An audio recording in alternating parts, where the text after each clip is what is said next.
সাহস, পরিশ্রম, পরাক্রম ও জোশের গ্রহ মঙ্গল 5ই ফেব্রুয়ারি ধনু রাশি ত্যাগ করে মকর রাশিতে প্রবেশ করে সেখানে তুঙ্গস্থ হবে। মঙ্গলের এই পরিবর্তন আপনার জীবনে কি প্রভাব নিয়ে আসতে চলেছে তা নিয়ে, অর্থাৎ আপনার রাশি বা লগ্ন নিয়ে আমি এই ভিডিওতে আলোচনা করব।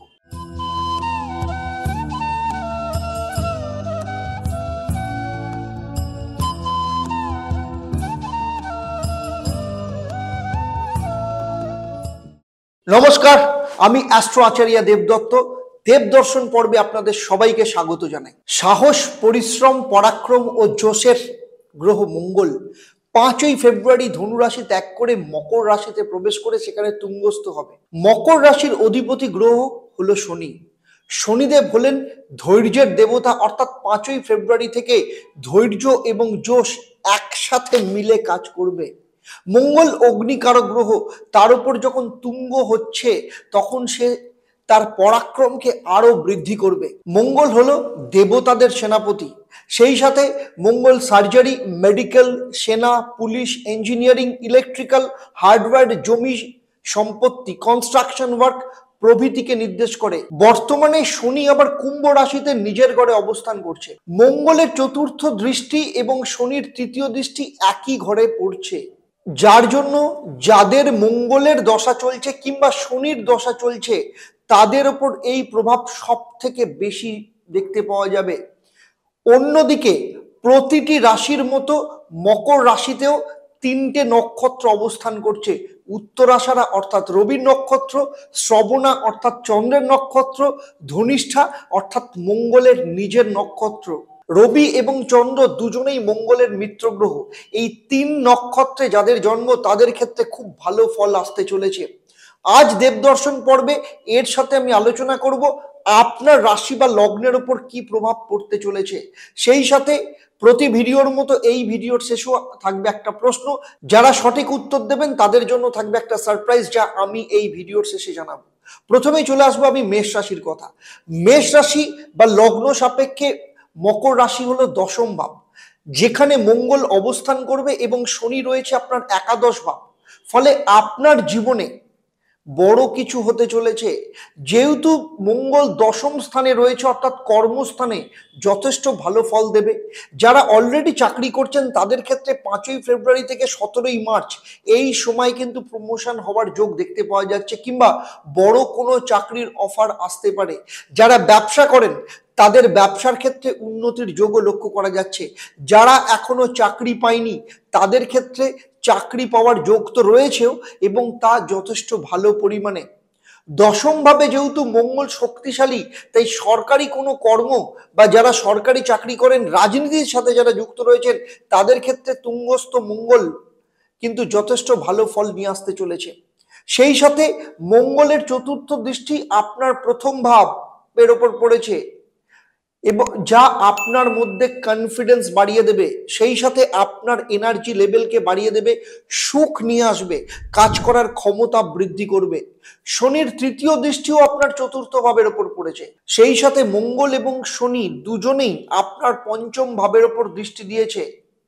5ম ভাব অর্থাৎ সিংহ রাশি, আপনার সন্তান যোগ, সেখান থেকে শুভ প্রাপ্তি রয়েছে। এই যোগ সন্তান প্রাপ্তির ক্ষেত্রে শুভ, সেই সাথে বিদ্যা, শিক্ষা, বুদ্ধি, মানসিক ইচ্ছা পূরণ সব দিক থেকে অত্যন্ত লাভদায়ক হতে পারে।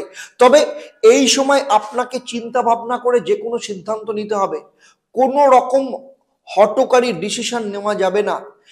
এই সময় আপনার বড় দাদা বা দিদির কোনো বিয়ের সম্বন্ধ বা যোগ আসতে পারে। এরপরে আসবো আপনার লাভ লাইফের ব্যাপারে। 5ম স্থান থেকে প্রেমকে বিচার করা হয়। মঙ্গল মকর রাশিতে তুঙ্গস্থ হওয়ার প্রভাব আপনার লাভ লাইফের উপর পড়বে।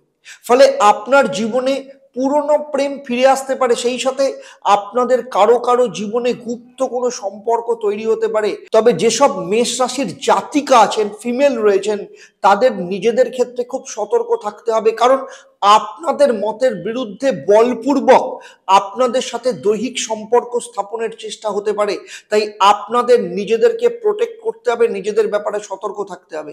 এর পাশাপাশি বলবো, যারা শেয়ারে ইনভেস্ট করছেন, অপশন ট্রেডিং করেন যাদের, তাদের ক্ষেত্রে কিন্তু বেশ কিছু লাভের সম্ভাবনা রয়েছে। এরপরে চলে আসবো দ্বিতীয় রাশি অর্থাৎ বৃষ রাশি। বৃষ রাশি বা লগ্নের জাতক জাতিকাদের শনি যোগকারী গ্রহ। শনির রাশিতেই মঙ্গল তুঙ্গস্থ হবে। আপনার সপ্তম ভাবের অধিপতি আবার মঙ্গল নবম স্থান বা ভাগ্যস্থানে তুঙ্গস্থ হবে। ফলে পদোন্নতির ক্ষেত্রে যারা রাজনীতি করে তাদের পদপ্রাপ্তির ক্ষেত্রেও কিন্তু যোগ আসবে। এই সময় আপনি ভাগ্যের সাথ যথেষ্ট পরিমাণে পাবেন। যারা উচ্চশিক্ষা করছেন তাদের ক্ষেত্রে কিন্তু যথেষ্ট ভালো সময়। সেই সাথে কর্মক্ষেত্রে, ব্যবসা, চাকরিতে কিন্তু উন্নতির যোগ আসবে।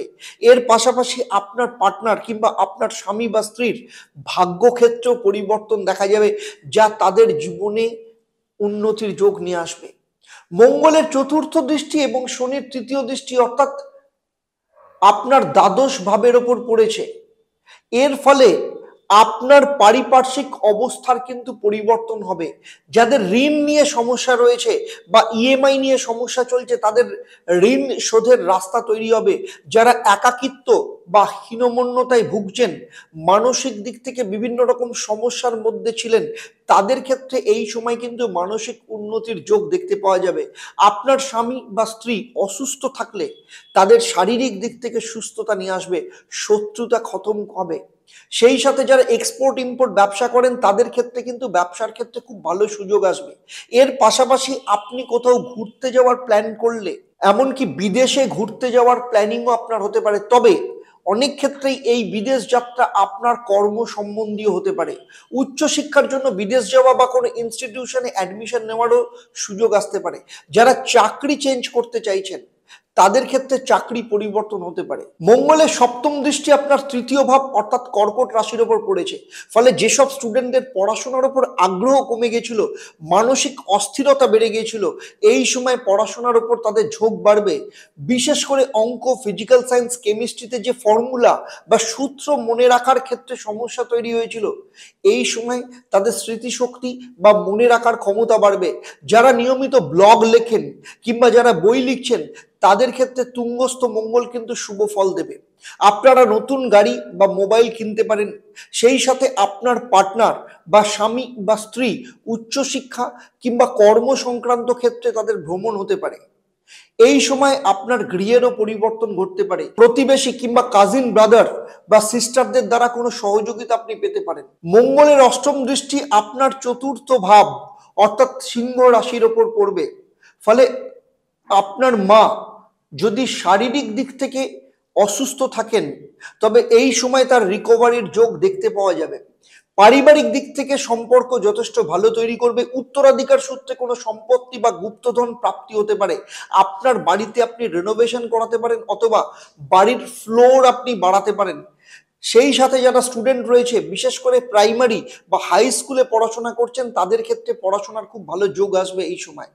যাদের পরীক্ষা রয়েছে তাদের ক্ষেত্রেও কিন্তু যথেষ্ট ভালো লাভ হতে পারে, বিশেষ করে সায়েন্স এবং ম্যাথের ক্ষেত্রে। শারীরিক দিক থেকে যারা চেস্ট, লাংস বা যেসব মহিলারা ব্রেস্ট সংক্রান্ত সমস্যায় ভুগছিলেন, তাদের ক্ষেত্রে প্রপার ট্রিটমেন্ট এবং রিকভারির যোগ দেখতে পাওয়া যাচ্ছে।